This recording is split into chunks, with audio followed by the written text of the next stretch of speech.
Hello दोस्तों, आज की वीडियो में हम लोग देखेंगे रिएक्टिविटी सीरीज क्या होती है। तो देखिए, रिएक्टिविटी सीरीज बेसिकली एक अरेंजमेंट होता है मेटल्स का, ठीक है, उनके डिक्रीजिंग ऑर्डर में कि उनकी रिएक्टिविटी कितनी है। जैसे कि जो पोटेशियम है इसकी रिएक्टिविटी बहुत हाई होती है, ठीक है, और गोल्ड जो है वो बहुत ही लेस रिएक्टिव है। तो जैसे जैसे हम पोटेशियम से गोल्ड की तरफ बढ़ते हैं तो इसकी रिएक्टिविटी क्या करती है, डिक्रीज करती है। ये हो जाएगा आपका लेस रिएक्टिव, और ये पोटेशियम सोडियम ये सब आपके हो जाएंगे मोर रिएक्टिव।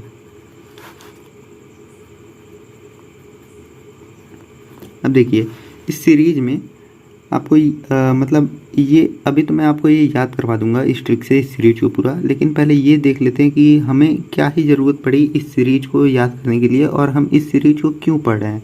तो देखिए, हमने इससे पहले एक लेक्चर में देखा था, इससे पहले वाले लेक्चर में जो डिस्प्लेसमेंट रिएक्शन थी, इसमें देखिए जब हम लोग आयरन का रिएक्शन करवाते थे कॉपर सल्फेट के साथ, तो ये जो आयरन है यहाँ से कॉपर को डिस्प्लेस करके यहाँ पे फेरिक सल्फेट बना लेता था और कॉपर यहाँ से निकल जाता था, ठीक है।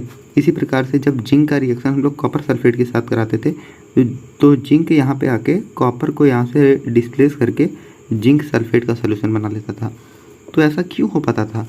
क्योंकि जो जिंक है वो कॉपर से ज़्यादा रिएक्टिव है और जो आयरन है वो कॉपर से ज़्यादा रिएक्टिव है, इसलिए वो इसको डिस्प्लेस कर पा रहा था। अगर देखिए, ध्यान से सुनिएगा, ये आपका सबसे ज़्यादा रिएक्टिव है, ये आपका सबसे कम रिएक्टिव है। जैसे जैसे हम नीचे आएंगे आपकी रिएक्टिविटी डिक्रीज करेगी। मैं आपको यहाँ पे 2 एग्जांपल दे रहा हूँ और आपको उसका आंसर पहले खुद से गेस करना है, उसके बाद मैं आपको बताता हूँ। पहले देखिए, पहला हम ले लेते हैं कि जब हम जिंक का रिएक्शन करवाएंगे कॉपर सल्फेट के साथ तो यहाँ पे प्रोडक्ट क्या बनेगा।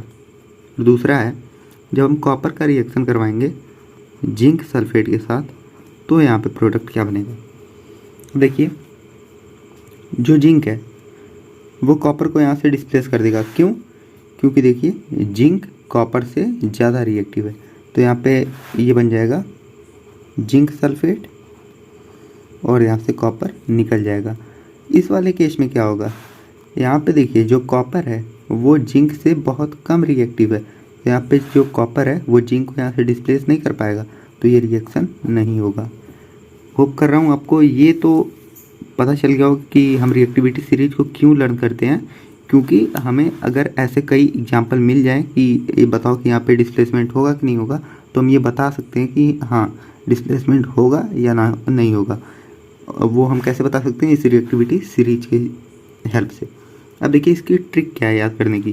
सबसे पहले आपका आता है पोटेशियम, जिसको हम के से डिनोट करते हैं, फिर आता है सोडियम Na से डिनोट करते हैं, फिर कैल्शियम Ca से, मैग्नीशियम Mg, इसी तरह aluminium, zinc, iron, tin, lead, hydrogen, copper, silver, gold, इतना आता है। अब इसकी ट्रिक क्या है, देखो, एक काली नाम का एक आदमी है, ठीक है, वो कार मांग रहा था। अब यहाँ पे कह रहे हैं, आप यहाँ तक इसको ब्रेक करके देखिएगा, यहाँ पे कह रहे हैं काली ना कार मांगेगा। जो काली आदमी है वो कार नहीं मांगेगा, ठीक है। तो काली के से आपका क्या हो गया, पोटेशियम, ना Na से आपका क्या हो गया, सोडियम, कार Ca से आपका क्या हो गया, कैल्शियम, मांगेगा Mg, इससे आपका क्या हो गया, मैग्नीशियम। यहाँ तक तो आपको याद हो गया होगा। अब इसके बाद देखिए, अलादीन, ये तो आपने ये नाम सुना होगा, अलादीन वाला, जिसके पास एक क्या रहती थी, जिन रहती थी। वो अब उसको क्या करेगा, फेंक देगा। अलादीन जिन फेंकेगा, यहाँ तक आप इसको याद करो, अलादीन जिन फेंकेगा। अलादीन Al से एल्युमिनियम, जिन Zn से जिंक, फेंकेगा Fe से आयरन, ठीक है। यहाँ तक होप कर रहा हूँ यहाँ तक आपको समझ में आ गया। इसके बाद देखिए, सन पे भी हाइड्रोजन, जो सन है, जो सूर्य है, वहाँ पर भी क्या है, हाइड्रोजन है। तो सन से आ गया आपका Sn, टिन, पे भी, Pb से आपका आ गया लेड, उसके बाद हाइड्रोजन आपका हाइड्रोजन है। उसके बाद नॉर्मली आप याद कर सकते हैं कॉपर, सिल्वर, गोल्ड।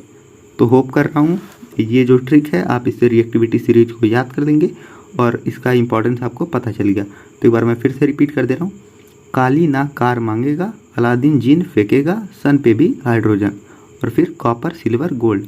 ओके जी, थैंक यू।